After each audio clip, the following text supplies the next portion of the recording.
आज द भक्ति पर हम आपको बताएंगे विश्वामित्र और अप्सरा मेनका की प्रेम कथा। इस वीडियो को अंत तक जरूर देखिएगा।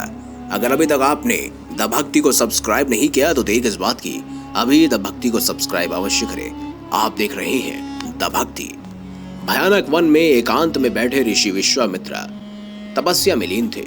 पृथ्वी अपनी गति से घूम रही थी, लेकिन विश्वामित्र अपनी तपस्या से इस तरह समर्पित थे कि उन्हें बाहर की दुनिया की कोई खबर नहीं थी। धीरे धीरे उनके तप के प्रभाव से स्वर्ग में इंद्र का सिंहासन डोलने लगा। नारद मुनि ने देवराज इंद्र को बताया कि पृथ्वी लोक में एक ऋषि वन में घोर तपस्या में लीन है। उनकी तपस्या में किसी भी विघ्न से कोई असर नहीं पड़ रहा है।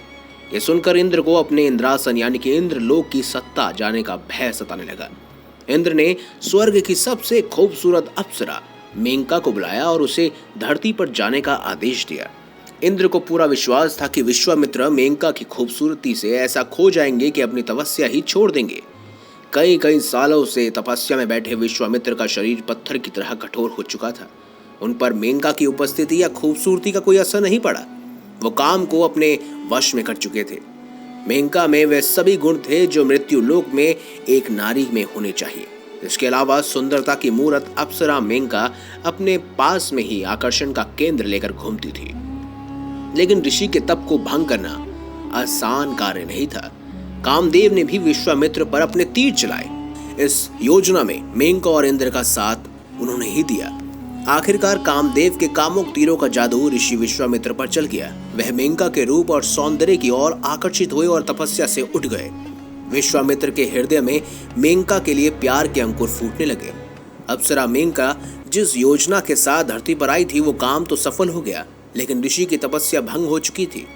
अब वो भी मन में उनके प्रति प्रेम का अनुभव करने लगी थी। मेनका ने अपने बारे में ऋषि को सब कुछ बताया। उसे उनके क्रोध से डर लगता था। कुछ समय बाद दोनों ने शादी कर ली। वही मेनका को यह डर था कि अभी अगर वह विश्वामित्र का साथ छोड़कर गई तो वह दोबारा तपस्या में बैठ सकते हैं। उनके साथ गृहस्थ आश्रम वह बिताने लगी। कुछ वर्षों के बाद मेनका ने एक पुत्री को जन्म दिया।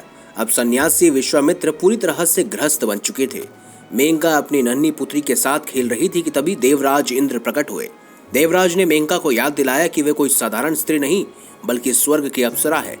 इंद्र ने कहा कि अब धरती पर उसका काम खत्म हो चुका है, इसीलिए स्वर्ग उसे लौटना होगा। मेनका अपनी पुत्री और पति को छोड़कर वापस नहीं जाना चाहती थी। वह विलाप करने लगी। इंद्र ने मेनका से कहा, अगर तुम स्वर्ग नहीं लौटी तो मैं तुम्हें शीला बना दूंगा।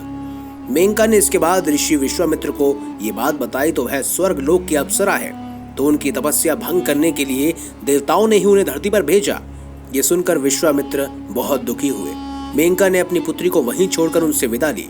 विश्वामित्र ने उस कन्या को जंगल में एक ऋषि के आश्रम में छोड़ दिया।